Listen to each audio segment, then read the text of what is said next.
ഈ വീടായിരുന്നു ആദ്യത്തെ 2 നില വീട്. ഇവിടെ തൊട്ടപ്പുറത്ത് അമ്പലമാണ്. ഈ വീട് പണിതപ്പോൾ ആളുകൾ പറഞ്ഞു കുഴപ്പമാണത്, അമ്പലത്തിന്റെ ഫ്രണ്ടിൽ 2 നില വീട് വന്നിട്ടുണ്ടെങ്കിൽ ദേവിക്ക് അത് ഇഷ്ടപ്പെടില്ല. അപ്പം ഞാൻ ദേവി എന്ന് വെച്ചാൽ ഇവിടുത്തെ ദേവി എന്ന് ഭദ്രകാളിയാണ്, പരമേശ്വരന്റെ മോളാ, സാക്ഷാൽ തൃക്കണ്ണൻ പരമേശ്വരന്റെ മകള് ഈ ഊച്ചാളിയായ സലികുമാർ ഒരു 2 നില വീട് കെട്ടണേ അസൂയപ്പെടാങ്കിൽ ഞാൻ വെച്ച് എന്താണ് അവരെന്താണ് അങ്ങനെ ഒരുത്തൻ, ഒരു ഗതിയില്ലാത്ത ഒരുത്തൻ കുറച്ച് കാശുണ്ടെങ്കിൽ 2 നില ഒരാഗ്രഹം 2 നില വീട് കയറ്റണേന് ഈ 3 ലോകങ്ങളും അടക്കി വാഴുന്ന ഈ ലോകം മുഴുവൻ കാൽച്ചുവട്ടിലുള്ള പരമേശ്വരന്റെ മകള് എൻ്റെ അടുത്ത് വന്നിട്ട് അസൂയ കുത്തിയിട്ട് എന്നെ ദ്രോഹിക്കാൻ വരുമെന്ന് ഈ പരിസരത്തുള്ള മുഴുവൻ ആളുകൾ വിശ്വസിച്ചു. ഇത് കഴിഞ്ഞപ്പോൾ മെല്ലെ മെല്ലെ മറന്നു തോന്നി. പിന്നെ എനിക്ക് നാഷണൽ അവാർഡ് കിട്ടുന്നു. പിന്നെ ഞാൻ നാടക ട്രൂപ്പ് കൊടുക്കുക, അതും 2 നില കെട്ടുക.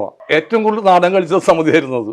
അവർക്ക് എവിടെ നിന്ന് സമയമൊന്നേ ദൈവങ്ങൾക്ക് സലിംകുമാർ 2 നില വീട് കയറ്റി വിടുക, അല്ല 1 നില വീട് കയറ്റുമോ എന്നൊക്കെ നോക്കാനുള്ള സമയമില്ല അവർക്ക്. അതാണ് അങ്ങനെ ഇതെല്ലാം കഴിഞ്ഞു. പ്രളയം വന്നു 2018. ഈ ഫുൾ ആൾക്കാർ ഇതിന്റെ മുകളിൽ 50 പേരുണ്ടായിരുന്നു ഇതിന്റെ മുകളിൽ. അപ്പൊ ഞാൻ ആലോചിച്ചു, ദൈവം ശിക്ഷിച്ച അവന്റെ വീട്ടിലാണ് എല്ലാവരും. 2018 3 ദിവസം താമസിച്ചൂടെ.